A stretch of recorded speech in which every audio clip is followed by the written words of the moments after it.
Bonjour à tous et à toutes, j'espère que vous allez bien. Aujourd'hui, on parle de l'importance du mouvement, on parle de la maladie d'Alzheimer, on parle du déclin cognitif. Vous le savez, les conseils que je vous donne aujourd'hui ne remplacent pas ceux d'un professionnel de la santé. Vous allez trouver beaucoup d'informations dans mon livre « Plus jamais malade », mon approche globale pour un corps en santé, et on fera des allusions à mon nouveau roman « Corps étranger » publié aux éditions Stankey. Ma mère bouge très peu. Comment éviter qu'elle développe des plaies de lit? Elle a la maladie d'Alzheimer. Donc, il y a plusieurs termes qu'on pourrait utiliser, des termes plus médicaux. Je vais reprendre le même terme que les termes utilisés dans la question, donc les plaies de lit.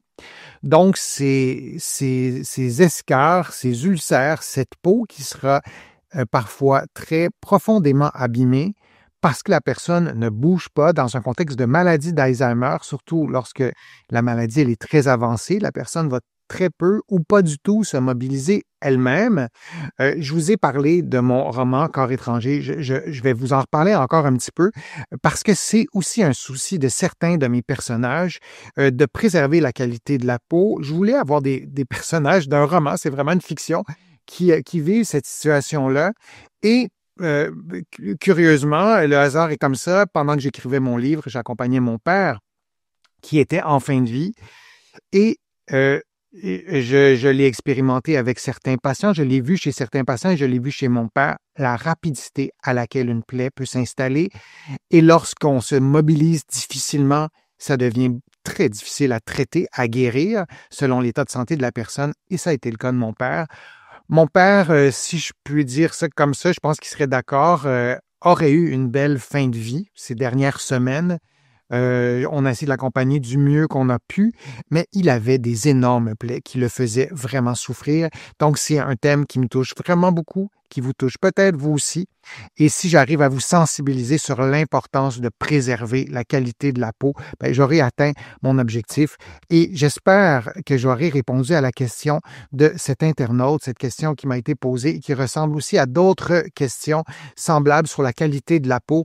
Les lésions de pression, les plaies de lit apparaissent lorsque la compression prolongée d'une zone sur la peau diminue la circulation sanguine locale et provoque une ischémie, puis une nécrose des tissus mous.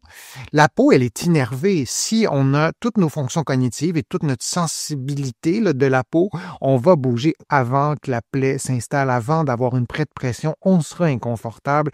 Si on va au cinéma et on est assis sur une chaise inconfortable pendant 2 heures, on va bouger. Même chose si on prend l'avion. Mais si on n'a pas nos fonctions cognitives au complet ou très peu, ou si on a une diminution de sensibilité de la peau ou les deux, c'est une combinaison gagnante pour les plaies de lit, pour ces ulcères, pour ces blessures à la peau. La peau, on la voit, ça semble quelque chose d'assez simple, mais c'est quelque chose de très complexe. On voit sur l'illustration qu'il y a du gras. On voit qu'il y a différentes épaisseurs de la peau. Il y a des nerfs, il y a il y a des capillaires qui sont là, il y a des petits poils aussi qui sont là, il y a des vaisseaux sanguins. C'est un endroit qui est très, très riche dans notre corps. C'est aussi une protection, la peau. Et lorsqu'elle est ouverte, lorsqu'on a une plaie ouverte, comme ce qui est arrivé à mon père, c'est aussi une voie d'entrée pour plusieurs problèmes de santé, plusieurs bactéries, on veut vraiment que la peau reste fermée et on veut aussi qu'elle reste fermée pour que la personne préserve sa qualité de vie pour pas qu'il y ait de souffrance.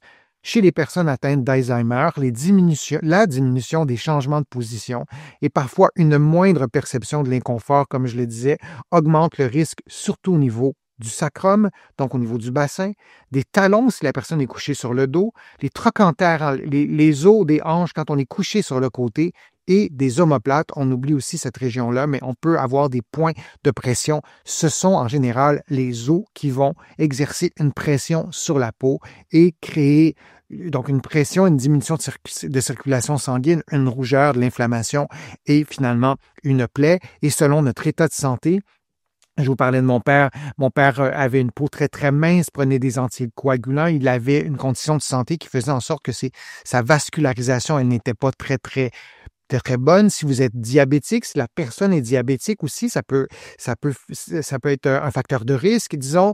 Donc, en présence d'une altération des fonctions cognitives, on doit être doublement vigilant et vous ne serez jamais trop vigilant pour prévenir une plaie de lit. Les changements réguliers de position rétablissent l'irrigation sanguine des tissus et limitent les dommages cellulaires liés au manque d'oxygène. C'est tellement quelque chose de simple de faire bouger les gens régulièrement. Je comprends que les soignants font leur possible. Je comprends qu'on est en manque de personnel ici au Québec. Et répondez-moi, est-ce que c'est la même chose chez vous dans votre pays, en France, en Belgique, en Suisse, en Afrique, en Algérie? Est-ce que vos systèmes de santé vont bien? Est-ce que les soignants ont suffisamment de temps pour mobiliser les gens qui ne sont pas capables de se mobiliser eux-mêmes, qui sont alités? Je reprends l'exemple de mon père, ce n'était pas le cas. Mon père n'était pas mobilisé régulièrement et chaque fois que j'allais le voir, je voyais pas des soignants qui jouaient aux cartes au poste des soignants. Tout le monde était très occupé, mais c'est quand même assez inconcevable qu'on ne puisse pas avoir suffisamment les ressources pour mobiliser les gens. Alors, donc, de mobiliser vos proches. Et si vos proches sont à la maison, même s'ils sont à la maison, on doit les inciter à bouger régulièrement. C'est la première étape. Une bonne hydration, un apport protéique suffisant, avoir une alimentation la plus adéquate possible, de bien s'hydrater comme je l'écrivais, et une hygiène cutanée exemplaire, si possible, complète. La prévention pour ce qui est de ce qu'on peut faire avec la personne, si je puis dire. Alors, il y a tout cet aspect-là. Parlez-en aussi aux médecins si c'est une inquiétude que vous avez ou si vous voulez vérifier avec l'équipe soignante pour savoir si ces éléments-là sont pris en compte, pour savoir si tout se passe bien pour votre mère, votre père, pour votre proche. Donc, ça, c'est de ce point de vue-là. Des conseils, alterner les positions vraiment très régulièrement, toutes les 2 heures, toutes les heures, si vous le souhaitez. On ne peut pas bouger trop souvent d'une certaine façon et utiliser des dispositifs de décharge. Ça, c'est l'autre élément. Il y a vraiment plusieurs accessoires qu'on peut ajouter. Il y a des types de matelas. Il y a plusieurs éléments techniques qu'on peut ajouter. Souvent, les hôpitaux, les centres d'hébergement sont équipés avec ces éléments-là. Donc, dans un contexte de problèmes cognitifs, on peut les utiliser, mais un matelas qui est bien conçu pour prévenir les pressions, ça peut être intéressant. Il y a différents coussins aussi, mais la clé vraiment, c'est de bouger régulièrement. Il y a pas de recette magique dans un contexte de fonction cognitive atteinte de façon importante. On doit avoir un humain qui mobilise la personne. On n'insistera jamais suffisamment assez pour préserver la marche le plus longtemps possible. Oui, ça nous aide à notre qualité de vie, à notre force musculaire, mais plus la personne marchera longtemps dans l'évolution de sa maladie, plus on la fera bouger et plus on préviendra les plaies de lit, ces blessures à la peau. Vérifiez chaque jour l'état de la peau, surtout aux zones d'appui. Je vous les ai présentées, les talons, le sacrum, les trochantères, le dos, les omoplates. Donc, les zones d'appui pour détecter toute rougeur persistante ou tout changement de texture.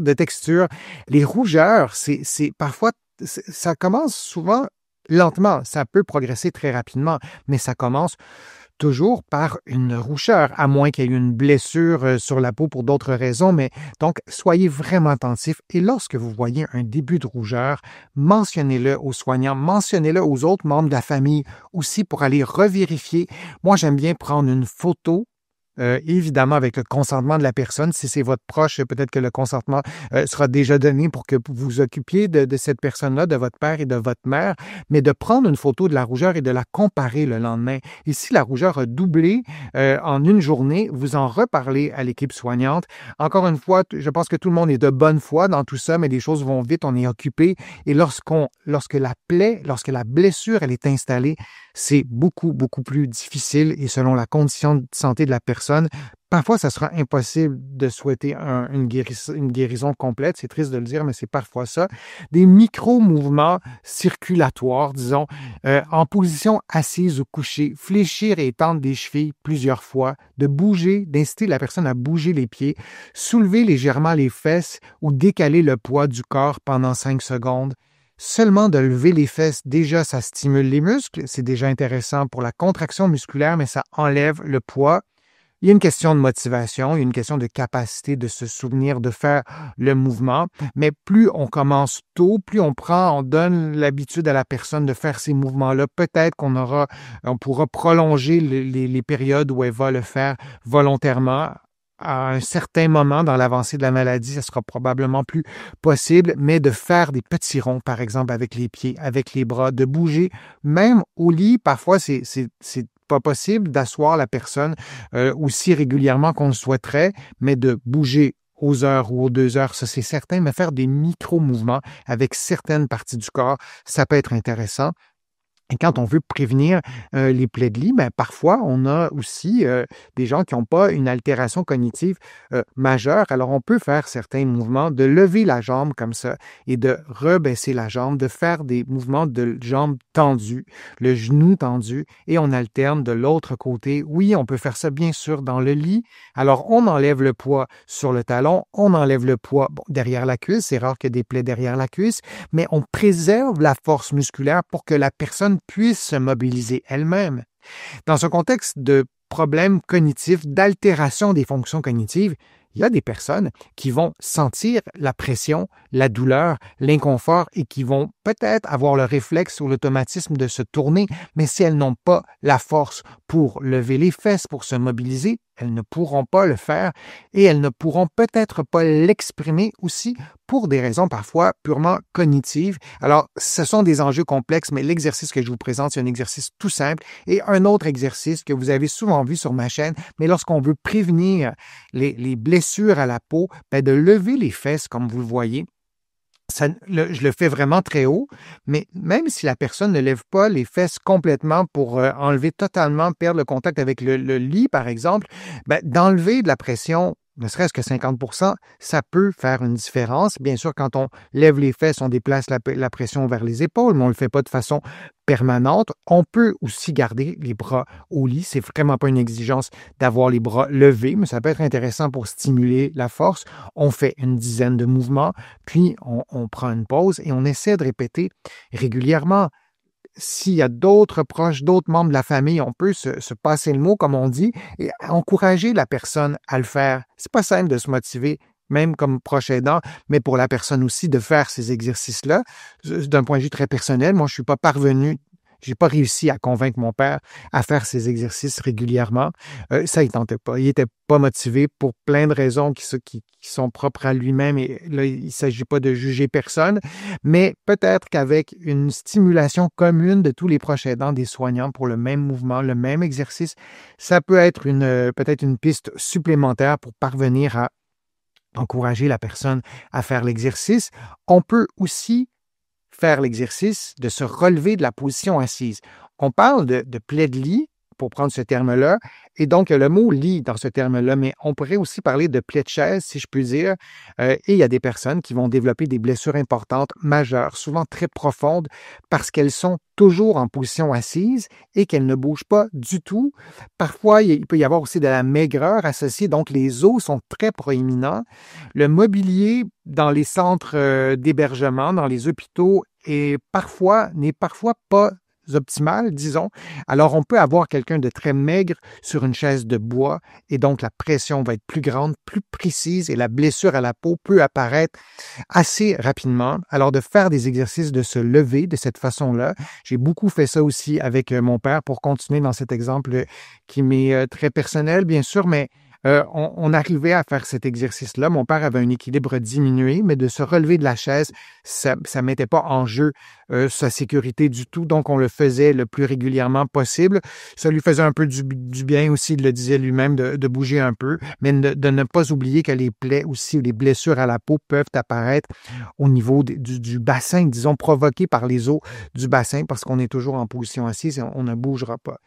Donc, il y a plusieurs pistes, plusieurs stratégies qu'on peut prendre. Parlez-en aux soignants, mais parlez-en vraiment, inspecter la peau, encourager la personne à bouger. Et plus tôt on encouragera la personne à bouger, plus on l'habituera aussi à cette importance de bouger. Et peut-être, je vous le souhaite, que vous pourrez prévenir les plaies à la peau pour préserver la qualité de vie et éviter les souffrances inutiles. Je vous remercie. d'avoir été là. Je vous remercie d'avoir participé. Je vous remercie de vos questions que vous me posez dans les fils de discussion. Je lis toutes vos questions. Je m'en inspire pour vous présenter de nouveaux contenus. Vous allez trouver plusieurs informations aussi sur mon site web, le www.denisfortier.ca. Il y a l'infolettre, vous pouvez vous abonner gratuitement et il y a d'autres informations aussi dans mes livres que vous allez pouvoir trouver ici au Canada, mais aussi de l'autre côté de l'Atlantique, notamment mon plus récent roman Corps étranger, et aussi mon livre Plus jamais malade. Et il y en a d'autres, il y a des livres thématiques sur la marche, sur le vieillissement et d'autres que vous connaissez peut-être déjà aussi. Donc, merci encore une fois d'avoir été là. Merci de votre fidélité et merci aussi de vos contributions. Sans elles, vous le savez, je ne pourrais pas vous présenter autant de nouveaux contenus. Je suis Denis Fortier. Je vous dis à une prochaine vidéo, à une prochaine fois. À bientôt.